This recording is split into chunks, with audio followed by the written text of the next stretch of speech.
Do the rich people cringe and say, don't tell them that, Rob? Yes. Don't tell people what you know. Right. Keep them poor. So my father was the head of education, PhD, all that stuff. I go home and ask him, said, why don't we learn about money in school?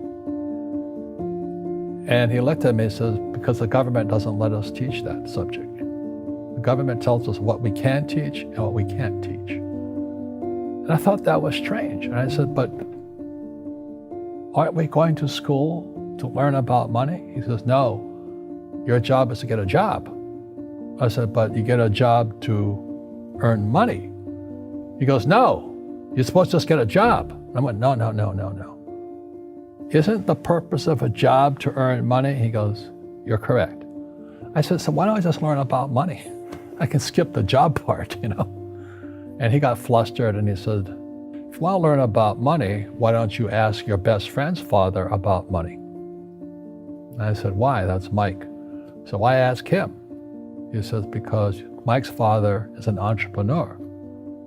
And I said, what are you? He says, I'm an employee. I'm a government employee. I went, oh, what's the difference? He says, the difference is an entrepreneur must know about money, or they're no longer entrepreneurs. And he says an employee doesn't have to know anything about money, because the government will take care of them, the company will take care of them. So I'm all confused. But I took my dad's advice and I trundled over to Mike's father's office and knocked on his door and I said, hey, I'm here, 9 years old. Teach me about money. He says, beat it, kid, you know. But that's where the story of Rich Dad, Poor Dad started. And finally, through persistence, my rich dad started teaching me about money on one condition. And that condition was he would never pay me. He says, the moment I pay you, you think like an employee. He says, that's the trap. Entrepreneurs work for free. And now I'm 9 years old, my head's going cracking in half. He says, you never want a paycheck. You understand that, kid? I said, okay, I got it. And he says, well, how do I make money? He says, that's what entrepreneurs figure out. It's like, so how do I learn about money?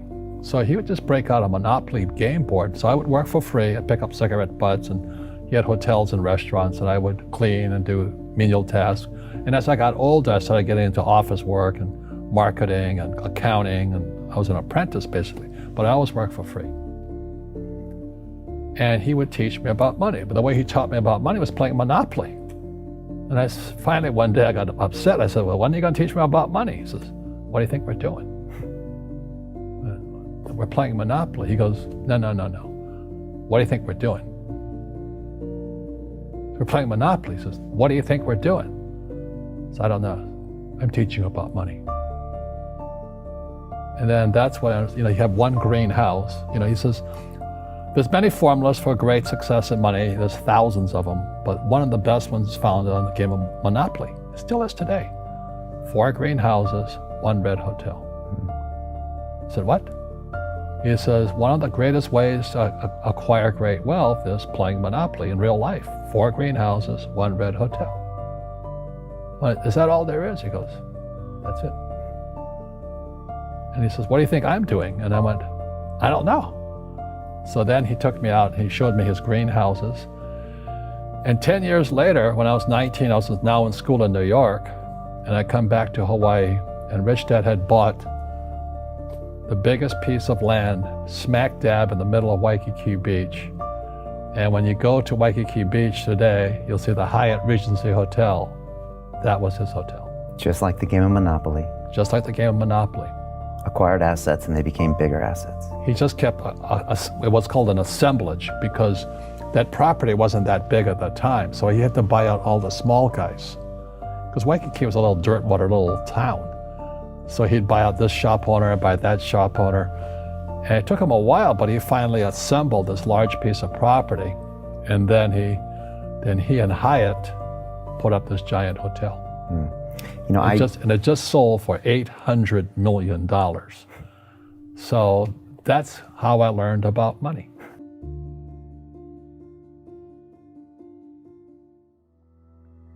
I've had financial crashes. I've had people stab me in the back, but they're all good because I grow from it. That's spirituality. Right. People who are afraid of making mistakes, like they teach in school, they don't ever grow. Because spirituality is there's good and there's bad, there's right and there's wrong, there's up and there's down. Most people only want to be right, they only want to be positive. Well, you can't have that. That's not reality. Well, I wasn't poor by most people's standards, but I came from a family with a poor attitude, if you know what I mean. Because rich, poor, middle class, poverty starts with a fundamental attitude. Poverty is passed on. It's taught in your families. And middle class is taught in families.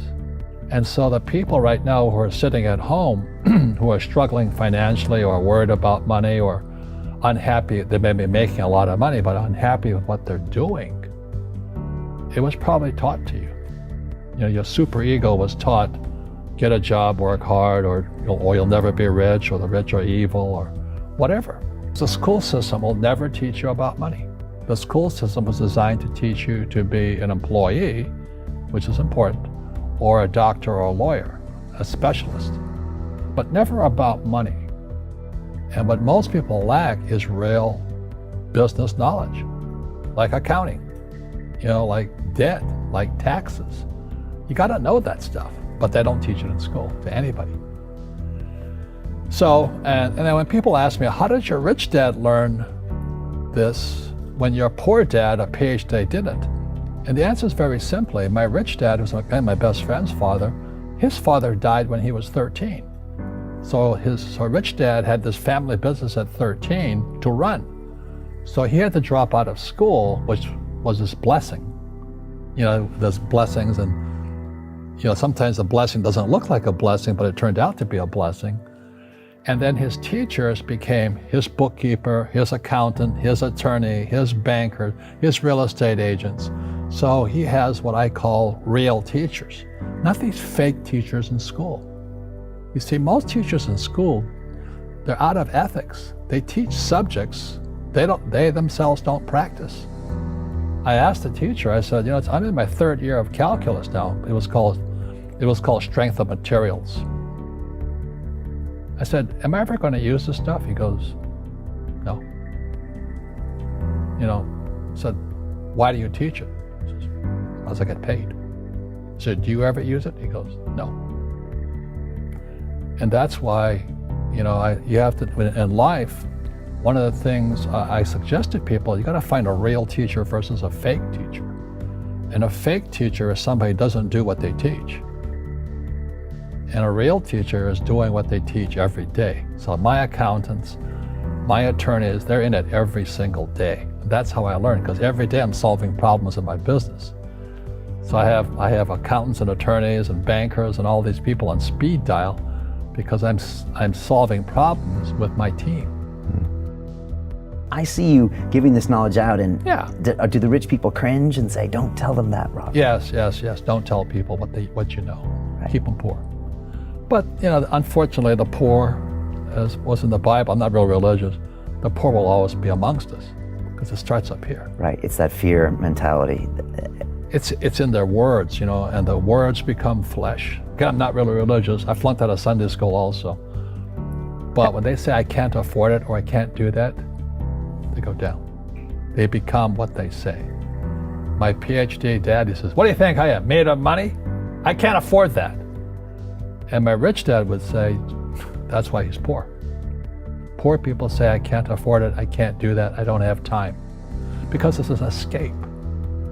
It's an escape, you know what I mean? It's easy to say, I can't afford it. And your rich dad used to say what instead of, I can't afford it? How can I afford it? How can I do that? What would it take, or why should I do that?